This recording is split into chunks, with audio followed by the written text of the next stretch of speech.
different thing. There was a Jordan Peterson podcast where he had a guy on who I believe is a PhD student, but one of his papers that has gotten a little traction in that world is on luxury beliefs. And it's the idea that there are just like luxury items that mark the upper classes. There are beliefs that mark the upper classes, and one of the problems with them is they often affect the lower classes in negative ways. So one of them would be, and although this is held across different societal spectrum, trickle-down economics.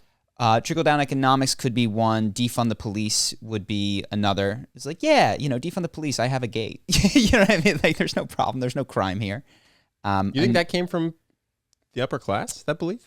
Well, this is one that I think is widely held in the upper class, and they are not subject to the negative ramifications of it, as crime has risen all over the nation, I believe. Yeah, I also think there's a lot of urban areas where people don't trust the police, though, and rather handle things themselves. And it's like strongly looked down upon to call the police. Nico talks about this. Sure. So I think they also have that belief. You might as well defund them because we don't trust them. We don't call them. We deal with it ourselves. Mm-hmm. Another one has been, and again, this the causal nature of this isn't to say that it's wrong for people to hold this particular belief, but it was just interesting. The idea, the free love, casual sex, new types of families idea that is very, open relationships that is talked about in elite circles. And I actually didn't agree that it was necessarily trickled down to the lower class. This is the part that I don't think that was the way that this idea flowed, but the idea that mentality in elite circles doesn't lead to as much devastation as it does in impoverished circles. Yeah. Like sleep with anyone you want, winds up getting people pregnant and all that kind of stuff. So I feel like there's two things occurring. One is there are ideas that when you hold them in different levels of income, they impact you differently, which I totally agree with. But the direction that this is heading, like I think free love came from hippies who had no money, and the elites at the time hated it. And the hippies were doing drugs, having sex with anyone, free love, don't shower. I agree. And the upper class was going, this looks awful. We hate it when we look down upon it. Well, even more so, just the idea that I don't think that the poor were taking their cues from the sexual habits of the rich. I think I watched this and I went, So I think I agree that's a different. I'm down with the fact that if you have a universal belief, it can holding it can impact you differently depending on your income level. Mm-hmm. I mean, obviously, if we all had a belief that said the first $100,000 that you make should be spent on watches, and everyone felt that mandate came from God, it would impact everyone differently. Yeah. But yeah, I don't think that open relationships trickled down from the rich. I agree. When I was watching, I was like, I actually think that you're conflating two things here. I think that there is a concept of things that are luxury beliefs that are societally prescriptive beliefs that are easy to hold as a rich person. You mentioned trickle-down economics. I think if you're rich and you have the idea every kid should go to college. Yeah, every kid. You make $1 million a year, that is not a hard belief to have. If you believe it and you make $50,000 a year, you have to make immense sacrifices for your family. Yeah. That I believe that is a category of belief. It's an interesting thing to look at. And then you mentioned that, and I was like, I don't know that this is how people are taking their sexual cues. No, I would strongly, listen, I have no data, but I would strongly guess that that's not how that went down. Yes, I agree. But there was a handful of other ones that he mentioned, which were like the moral implications. He just mentioned, anecdotal pieces, but that I've seen of selling iPhones while not letting your kids have access to them, for instance, while being an executive at Apple and saying, no smartphones for my kid. Or being a news anchor and not having a television and telling your family not to watch the news, or, you know what I mean? Like things like that. And I was just thinking about this with, I'm guilt-free, baby. I'm getting my kids see you as soon as they're 1 year old. That's how they're going to learn English. Well, we've got, was a question.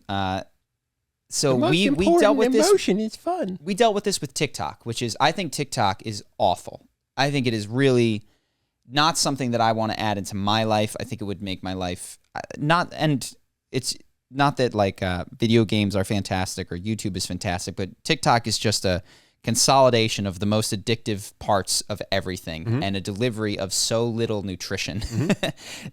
It's YouTube squared in that way, whereas YouTube can give you something but is addictive. TikTok is very little give you anything of substance and is incredibly addictive. Is it more moral to say, you know what, there's this thing out there, its very system is set up to be addictive and we're not going to participate? Or Is it, you know what? People are all getting involved in this thing, therefore we should be a beacon of slightly better than the rest given the constraints of the platform. Well, I don't know how we handled it because I wasn't involved in that project, so maybe we didn't do it the way I would say, but not knowing if we're guilty of this or not, I would say don't push people to TikTok.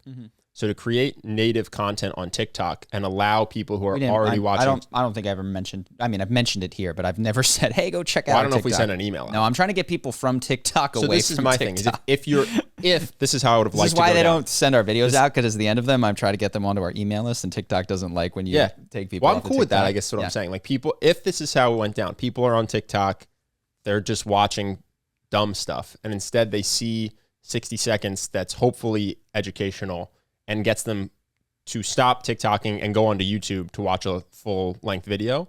I feel like that's totally cool. That's Got great. it. I feel like if we had been on YouTube and our call to action at the end of the YouTube video was, check out our TikTok, it's like, well, now we've taken people to a worse thing for them. So you don't want to like go to a meditation seminar and be like, hey, everyone, you get home, check out our YouTube channel. Nor do you want to go onto YouTube and say, hey, guys, make sure to check out our TikTok. You always want to be moving people, hopefully. You can meet them where they are, but hopefully you're moving them in a direction or encouraging a direction I think if away. our emotional mastery course plugged our TikTok, that would be bad. Okay, fair enough. Fair enough. So that's how I think about it.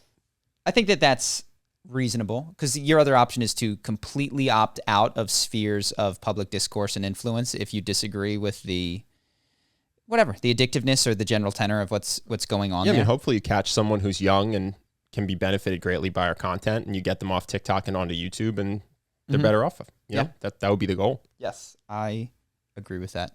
One other semi-related thing that was a question that I think I saw on Patreon, but it was a good one because we've talked about it and it's related to this, is we mentioned Kant's categorical imperative, which is, it's kind of murky in his writings. It's been a long time, but it's basically the idea that you can assess the moral value of something by willing the universalization of the principle behind it. So, is it good to eat meat? Well, people can excuse that by going, it's just one thing, it's just this, and say, okay, let's try to universalize and assume that everybody in my position was making this decision. What would the outcomes be? And they asked how we felt about like our YouTube channel and our lifestyle, given that categorical imperative that we sometimes apply. I've said this all the time. No single job holds up to that. Yeah. If 100% of the United States was farmers, I guess if the whole world was farmers, we'd still be naked, though, is the problem. You still wouldn't have any carpenters. You wouldn't have a house. Well, this is so Kant's categorical imperative, which I like to start with, is so screwy. Like, I remember reading it and being like, this is so, it's got a ton of problems. But we've been asked that a lot. I mean, it's like, oh, well, not everyone, if everyone made a charisma YouTube channel, no one would eat. It's like, well, if everyone were a farmer, no one would have a house. The problem is essentially, how do you define the principle? So if I define the principle as everybody should contribute to the job at which they are best, and that's what I'm doing, and if everybody, maybe that's universalizable. If I says everyone should start a charisma YouTube channel, or everyone should start a YouTube channel, or everyone also, should be in, If I thought that 100 million people would implement that advice, because this podcast get 100 million views and 100% of people would quit their jobs to be YouTubers, I would think long and hard about it. My impression is that will maybe touch a handful of people who are in jobs they hate and looking for a change, and inspire them to go do something that's good for the world and good for them. But I'm very much aware that most people don't quit their jobs after watching me say that it was good that I did. Yeah. Well, it's just an interesting. I think it was a good attempt by him back in the day to come up with some sort of rational based standard of morality. But yeah, the idea of how do you describe my career decision? Is it, like I said, is it a charisma YouTube channel, a YouTube channel, pursuing my interests, finding a way to impact a lot of people positively? Because depending on how you define it, I can universalize it. Yeah, we're leaning into what you were most talented at. Or not, or it's a horrible idea for the entire world. So I forget that was just making me think of some of these beliefs. Yeah. And it's like, look, am I universalizing this very, very particular belief or something broader than that? So it gets dicey when you try to use that, even though sometimes I do think of, can I?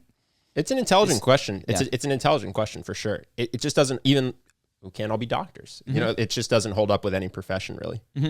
Yeah, no, not everyone can be an employee, nor a manager, nor a thing. Yeah. There's a lot of differences. Closest you could get is maybe if everybody was totally self-sufficient on a farm, one like non-violently self-sufficient. Yeah, that's like the only thing you could have everyone do and have it work out. Yeah, but workout would be like living. But if they in all small eat, log if they all eat rabbits, then all the rabbits are going to die. You know what I mean? Yeah, it's like as soon as there's everybody. It wouldn't be good. That wouldn't be differences. good for the technological progress of the world. But the hardest part would be getting everyone to just be pacifists. If we could just do that part, that'd be pretty massive. I even wonder if that's universalizable, because then the problem with pacifism is that there are things that then you run into cultural beliefs of what involves violence. So clearly, like, we circumcise in the United States of America. We take newborn baby boys and we chop off a piece of their genitalia. Mm-hmm. I'm not saying it's exactly the same as female mutilation in some places in Africa, but you could imagine a society that looked at that and said, we're going to invade because you're butchering your children. This violates our nonviolence pact. Yeah. And if you don't like that, I mean, there's laws in other places. The way that you would punish stealing is with some sort of capital punishment where you lose a hand or something like that. Does that approach? So pacifism, while wonderful, does break down because what is considered, because of these cultural differences of what constitutes justified violence and what doesn't. And then you ask yourself, do I have now a moral imperative to intervene in this other way of doing things? So yeah, I don't know that anything is universalizable like that, even though it's a fun question to ask sometimes. Hope that you guys enjoyed that clip. If you want to see more like this and have us do more podcasts, we are 100% funded by our generous patrons. And if you'd like to contribute, there's a link in the description, and we'll have one pop up on the screen right here so that we can do more podcasts where we have fun conversations and hopefully some deep ones like this. Either way, hope that you enjoyed the video, and I will see you in the next one.